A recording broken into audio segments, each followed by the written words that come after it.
Could we start? Can you just state your name and the position you're running for?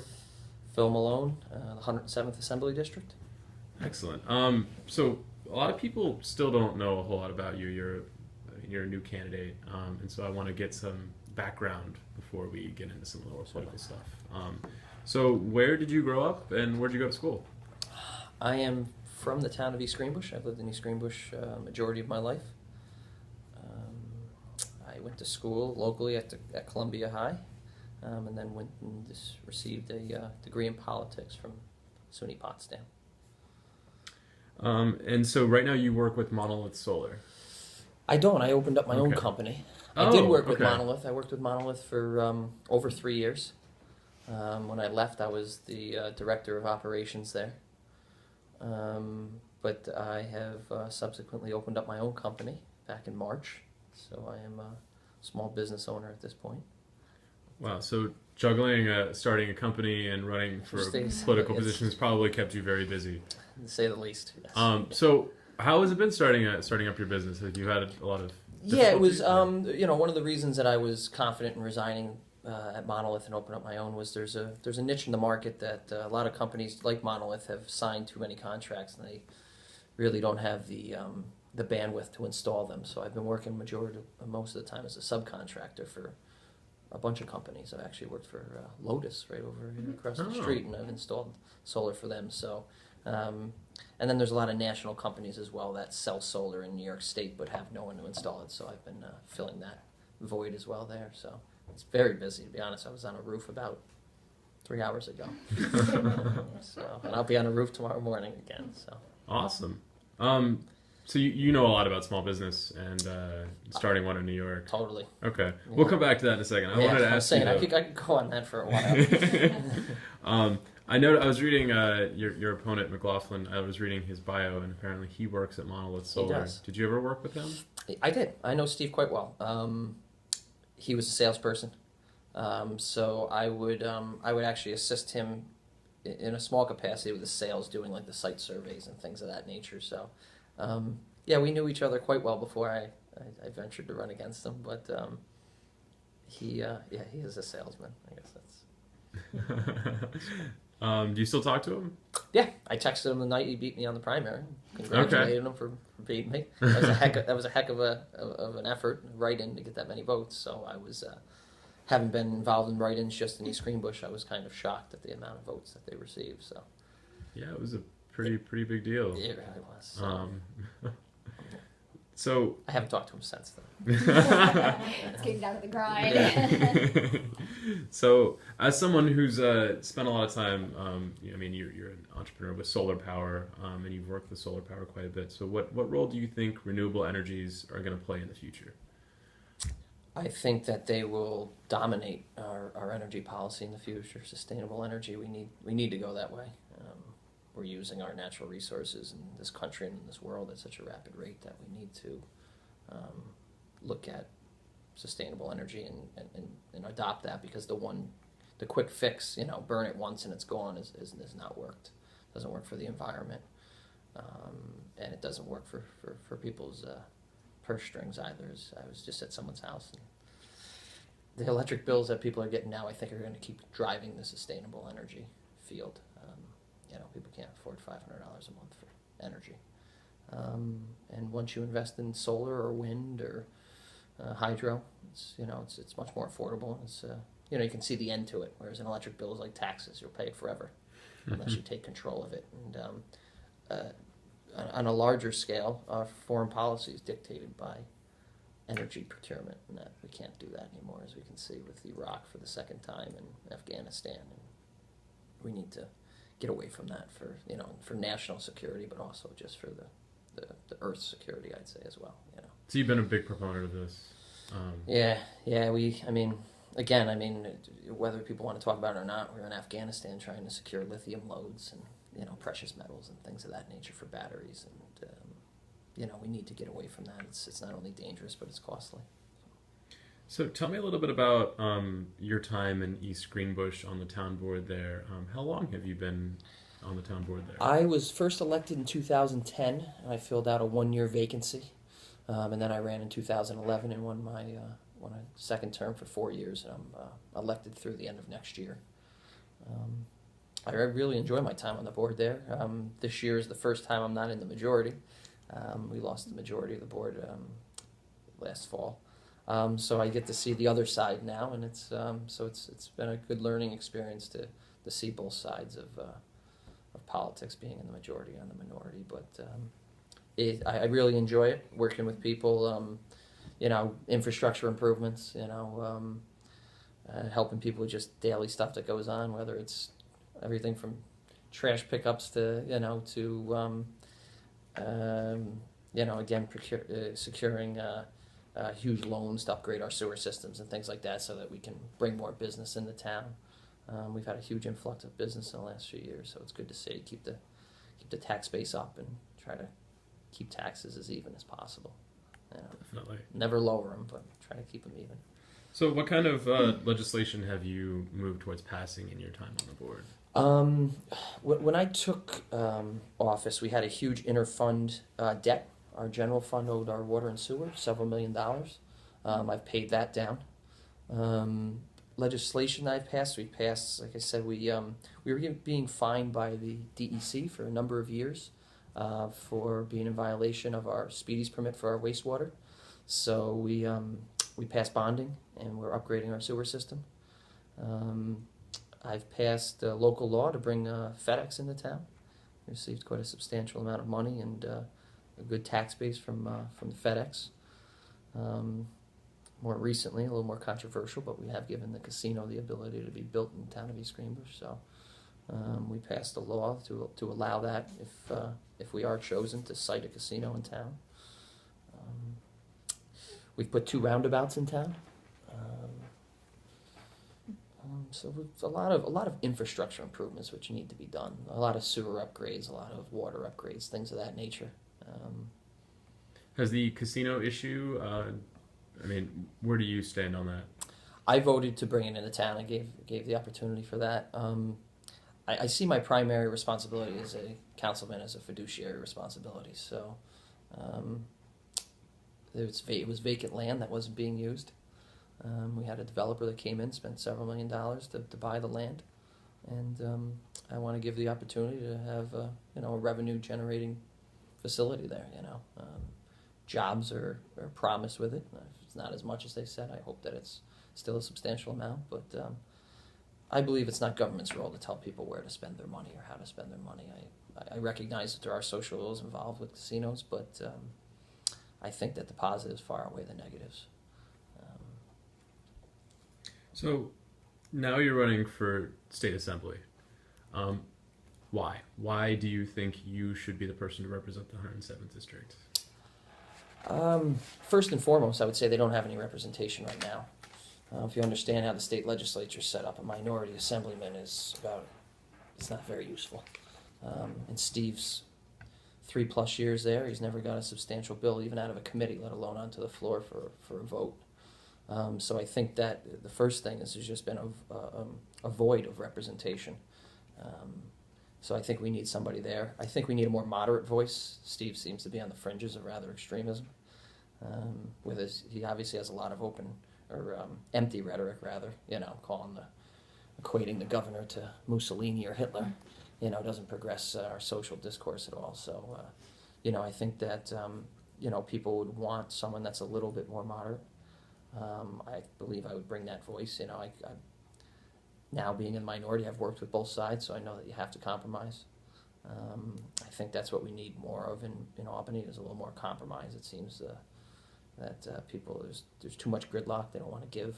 I think that a compromise with consensus is what we need in state government.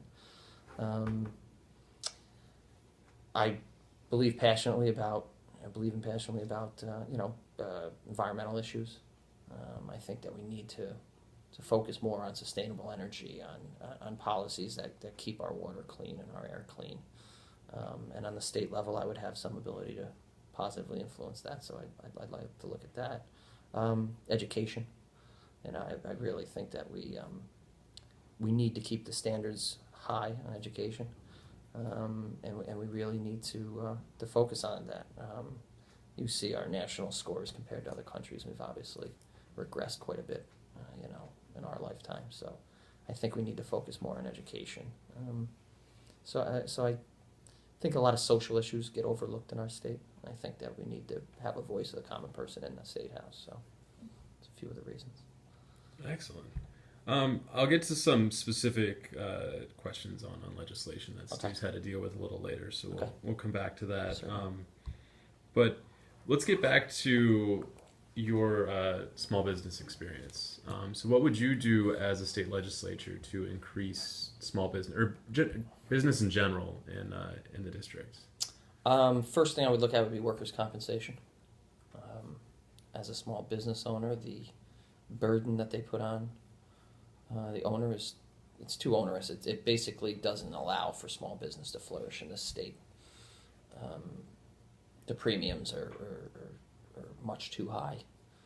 So we need to review that. So, the legislature needs to work with the Workers' Compensation Board and come to a reasonable number that will allow a regular person to go out and start a business. I'm fortunate in the model that I use. I don't have any employees. I have a LLC with my business partners. So we don't have to have it, but companies that I want to work with want me to have it. And the numbers don't even make it possible to really work in that environment.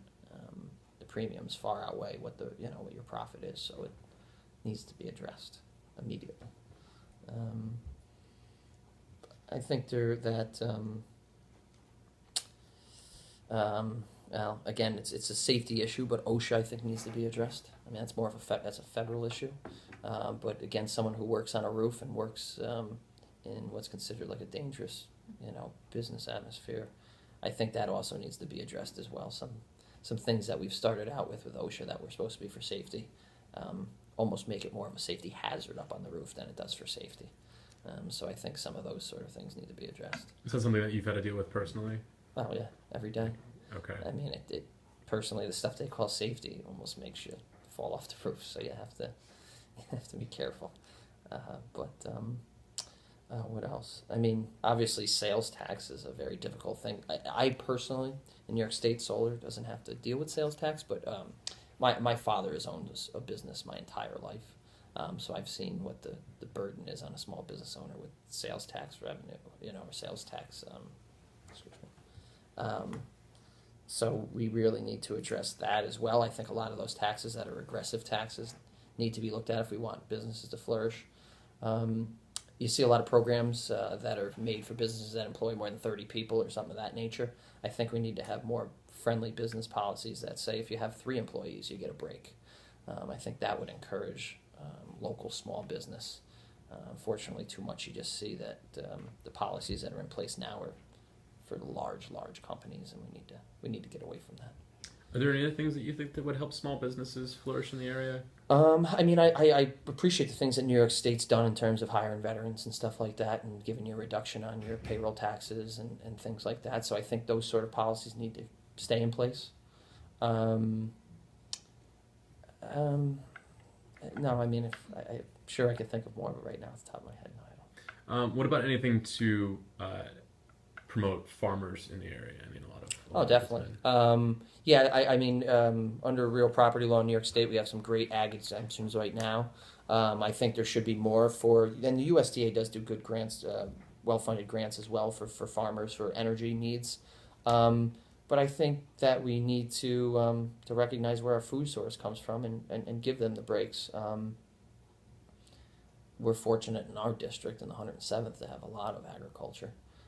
Other counties, other districts, other states don't have this ability. So I think that when places like Wall Street are failing, we need to invest in our ag, where wealth is growing out of the ground. I mean, it's that simple. We create wealth in this state. In Wall Street, they trade it. In this district and a lot of districts in the state, they're creating wealth. So I think that we definitely need to, and I wouldn't want to say that I would know every policy that would help them, but speaking with some farmers, they would get much more specific as to what we need to do. And they're the ones living it every day. But even something as simple as registration of farm vehicles. I talked with a farmer up at the Schaghticoke Fair this year and was saying that a lot of people register their farm vehicles out of state because 5 years in another state equals 1 year in registration fees in New York State. So things as mundane as that people wouldn't think of, we need to drop that. You have people leaving the state and go and register vehicles other places. Yeah, obviously feed prices and things of that nature, I think we need to be cognizant of. A couple of years ago, you couldn't buy a bag of corn seed for a reasonable price, with the ethanol boom. So I think that we need to just keep an eye on that sort of stuff. I know a lot of farmers that wouldn't want milk traded anymore in the CME, but I'm getting into more federal stuff, I think, than that. But yeah, I would encourage ag. Huge. I would love that. If any committee I could sit on in the assembly, it would be the ag committee. That'd be the number one committee I'd love to sit on. All the way down to growing. If we have food grown in our district, I would like that it would be procured by the schools and given to our kids there. We have milk. We have all the other ag products. I would love if we could keep our food local and allow our local schools to bid on that sort of stuff. It's my understanding is that there are federal laws even in place that kind of stop school districts from procuring food that manner. But I think that we need to really look at that. Again, the more that we can recycle money in our own communities using our resources, the better we're going to be. The more prosperous communities we'll have. Are there any other committees that you would be interested in sitting on? Energy. Obviously. Energy and ag would be the two. I would love to sit on Ways and Means or on, but realistically, ag and energy would be the two because I'm passionate. I belong to Honest Weight Food Co-op. I farm on my buddy's organic farm in Nassau, so ag is it's a pretty big issue for me. But and then energy, I obviously just have a background in that, so I would love to see sustainable energy keep being funded at the same pace that it's being funded at right now, and I would like to sit on. I would like the education, but it's a rather large committee as well, and it's your vote's kind of diluted with the amount of members that sit on it. But, getting to education, I know Steve has come out very much against the Common Core. Where do you stand on the Common Core? I think that it needs to be revisited as well. Speaking with superintendents and teachers and students, I think that the idea is right. We obviously want to have high standards for our education. I think the way that it was implemented and rolled out needs to be addressed. I think that we need to have the input from the teachers, from the people that are there doing it. Giving anybody a plan and then telling them to figure out how to implement it is not a good thing, and I think that's kind of what happened on that issue. So yeah, I would like to see it, again, maybe not totally abolished, but at least, fixed, amendments made to it. Would that be more input coming from the individual Yeah, I schools? think, again, like with any issue, people that are doing it every day know as well as legislators that are sitting down in Albany, and educators have been doing it their whole lives, and administrators, that's what they do for a living, so you really have to put a lot of weight behind their opinion on the issue, and get their input, as you've seen with other issues in our district, like the SAFE Act, when they're implemented, in the middle of the night without input from people who are going to be affected. You can see the negative backlash from that, and I think that's what we're seeing with the Common Core as well. So, segueing right into the SAFE Act, what is your stance on it? I have an unrestricted pistol permit in Rensselaer County, so I believe that everyone does have the right to bear arms. There's certain portions of it, like not allowing people to carry guns in the school, which I think are a good thing, but again, the manner I think that which it was implemented is probably the biggest problem for the SAFE Act. You really need input. You have law enforcement agencies, you have businesses in the state that produce guns. You need their input.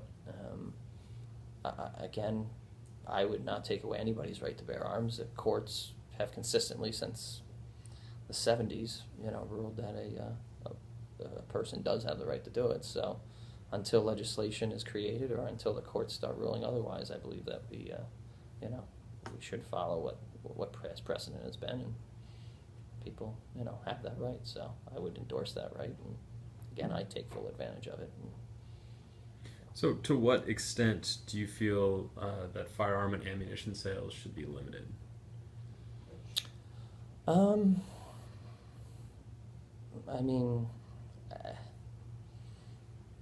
I don't know. I mean, I think when we start going down that road of any commerce being limited, where do you draw the line? I understand that guns are inherently different than selling, a loaf of bread, but where do you step in?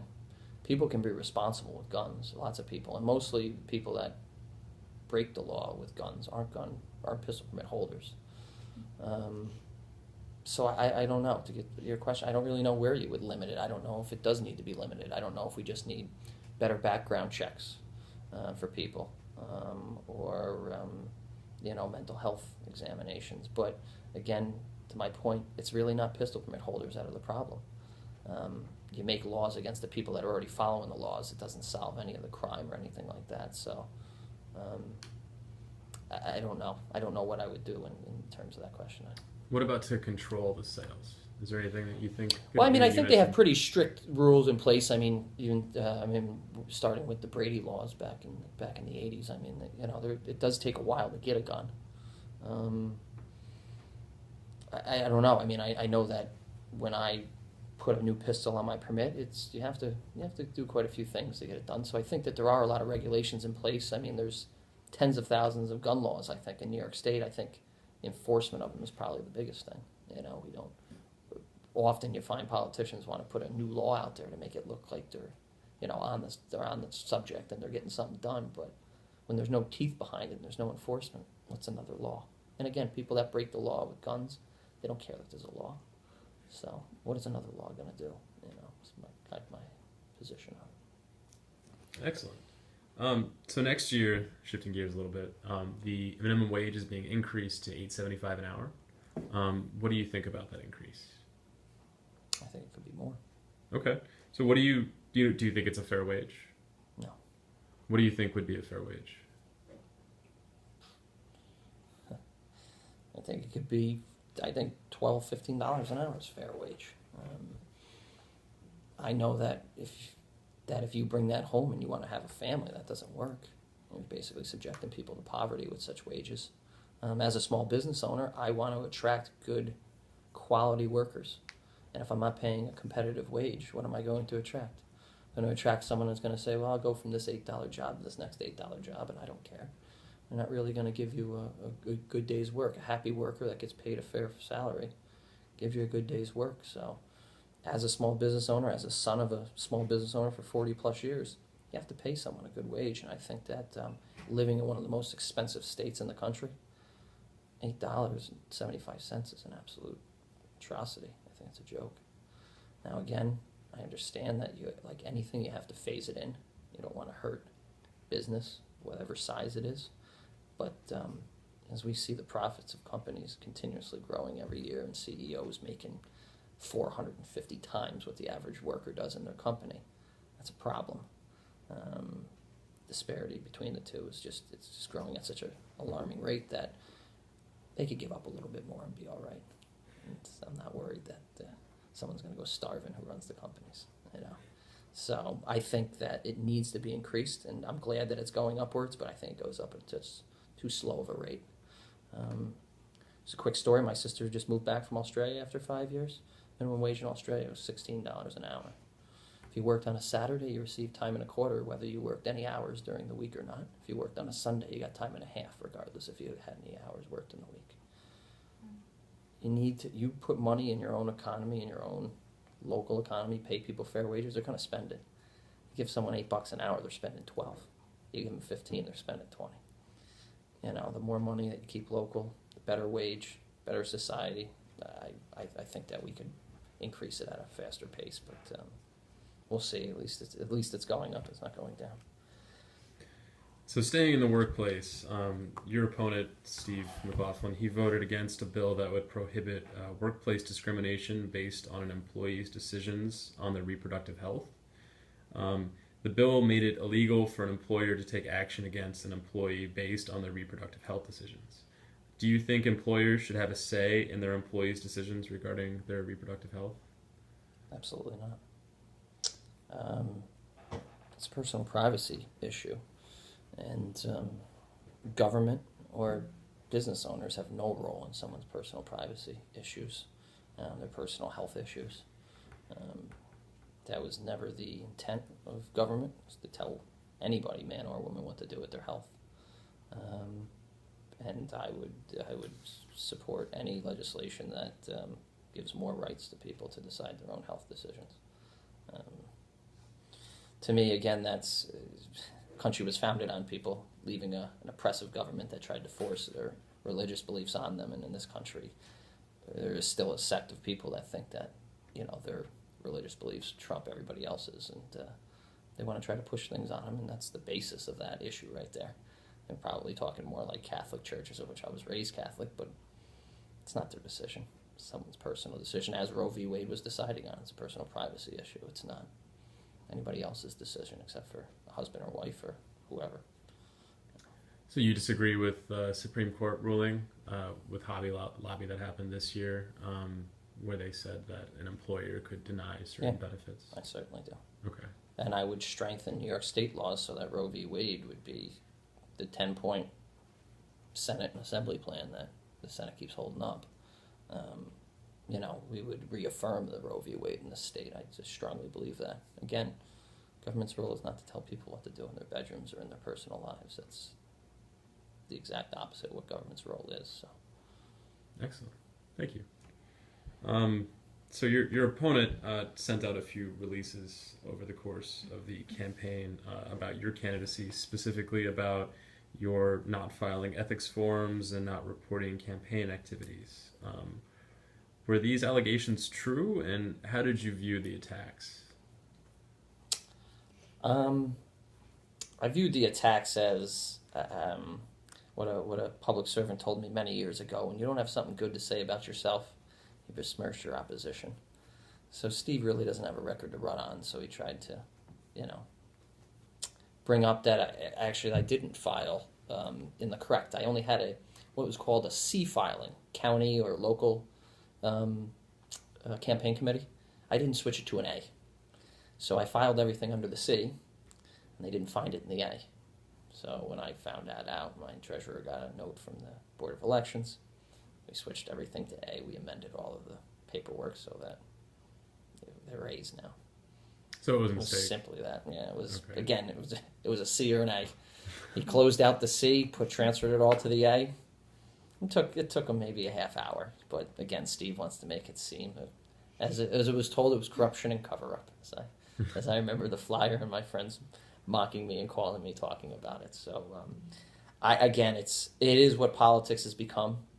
It's a gotcha kind of politics that we live in. It's this afternoon before I came here, I think I saw 10 ads about different races going on. Not one of them were positive. Not one of them was talking about what they're going to do or how they can help people. They were, besmirching their opposition, and unfortunately, that's how far we've digressed in our political campaigns. But if you got the money, like Steve and the incumbents have, then you can send out mailers like that. If you saw my mailers, they talked about what I want to do and where I want to go, not where someone's been, or so. So you would say you've run a much different campaign? Yeah, I talk about issues that I think affect people in the district. I mean, again, I could continuously harp on Steve and say, Steve, have you passed one bill since you've been in office? No.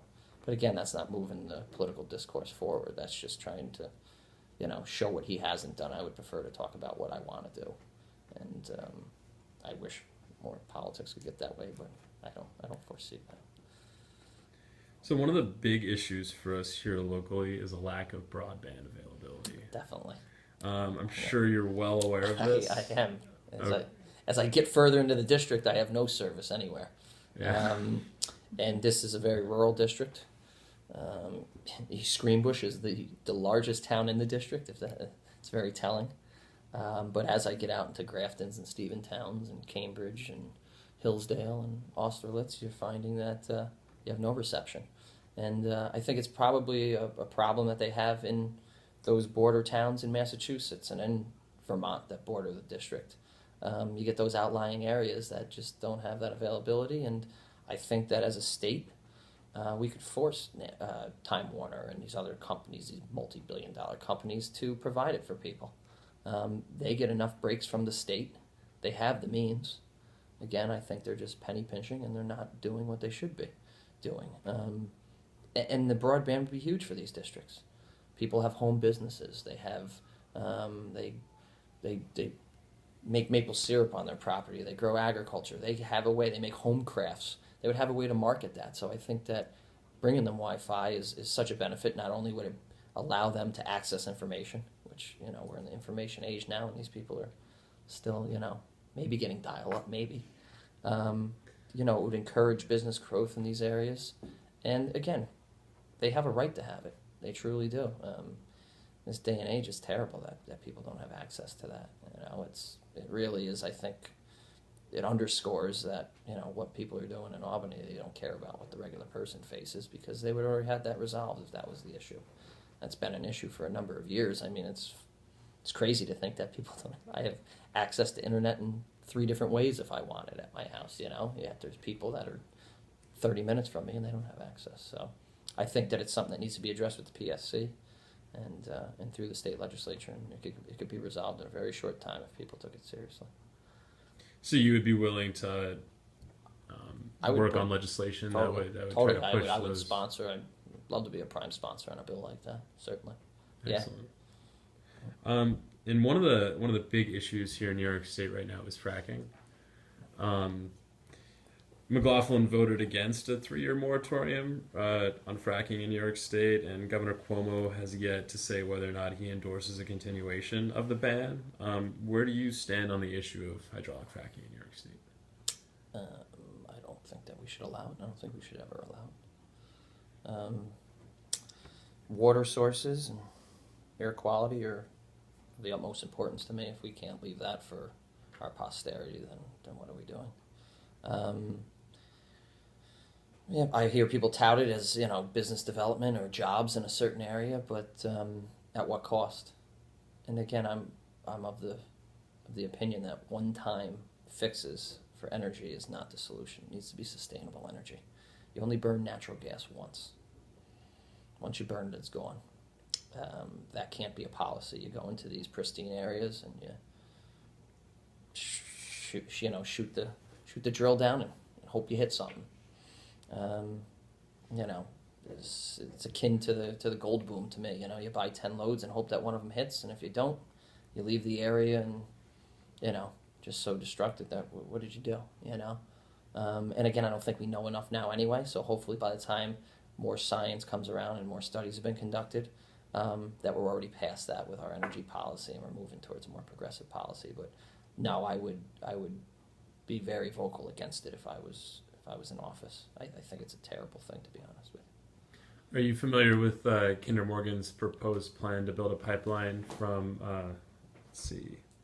Wright, New York, into Massachusetts, just north of Boston, that will go through northern Columbia County? I am not. Okay. Well, I got a little write-up. I'll read it here. Okay. The Tennessee Gas Pipeline Company, which is owned by Kinder Morgan, is in the process of building a natural gas pipeline from Wright into Trackett, Massachusetts. It will pass through northern Columbia County on a pipeline or on a pathway where 3 pipelines already exist. The pipelines were built. One was built in the 50s, one was built in the 80s, and the other was built in the 90s. I don't have the exact dates on those. And the proposed pipeline will be much larger, it'll be more pressurized than the others, and it will carry gas obtained from fracking in Pennsylvania, whereas the other 3 pipelines were not outfitted to carry fracked gas.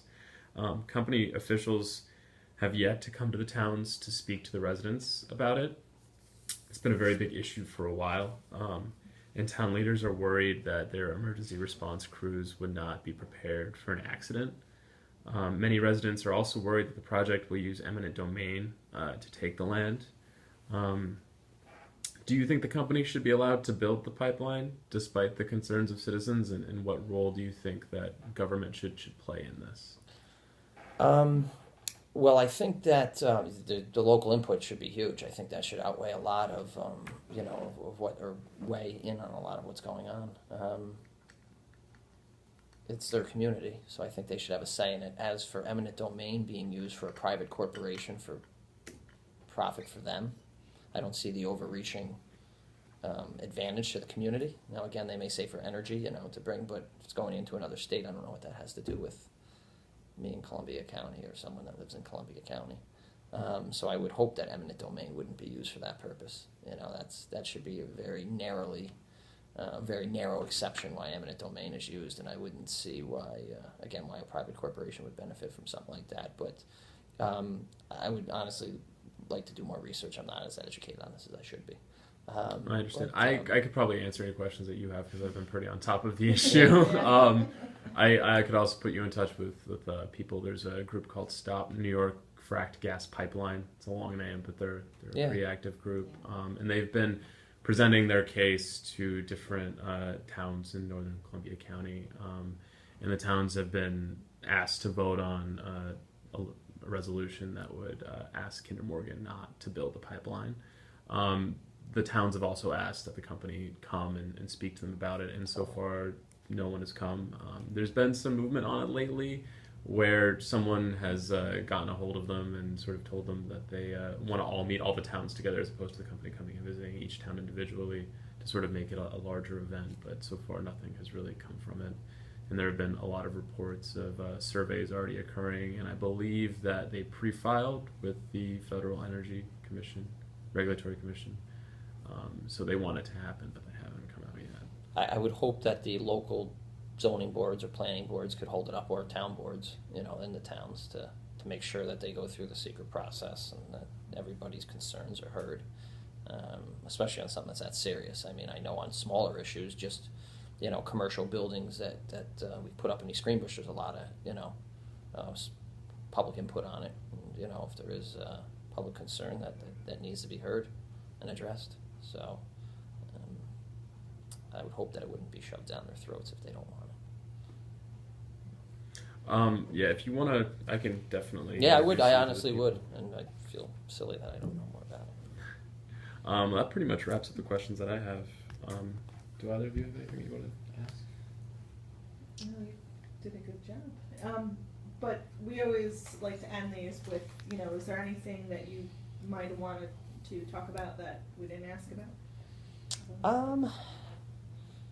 No, I mean, you hit on the ag, which I really enjoy talking about ag. I used to I worked for the Senate Agriculture Committee for a while, so I found out how important agriculture was, not only to this district, but to the state and to all of our well-being. So, no, I just, I hope that New York keeps moving forward with our ag policy. And we need to just recognize that that's our future. Where our food source comes from is a very, very big thing to me. I don't like seeing stuff that's made in China and being shipped to this country. That's so sad. And when we have such a unique opportunity in this state, I think that we really need to take advantage of the ag that we have here. We have some of the most nutrient-rich soil in the world, and that's a huge, huge asset for for ecotourism, and obviously for local economies. So that's really it. Great. Well, thank you very much. Well, thank you. I really appreciate it. Excellent.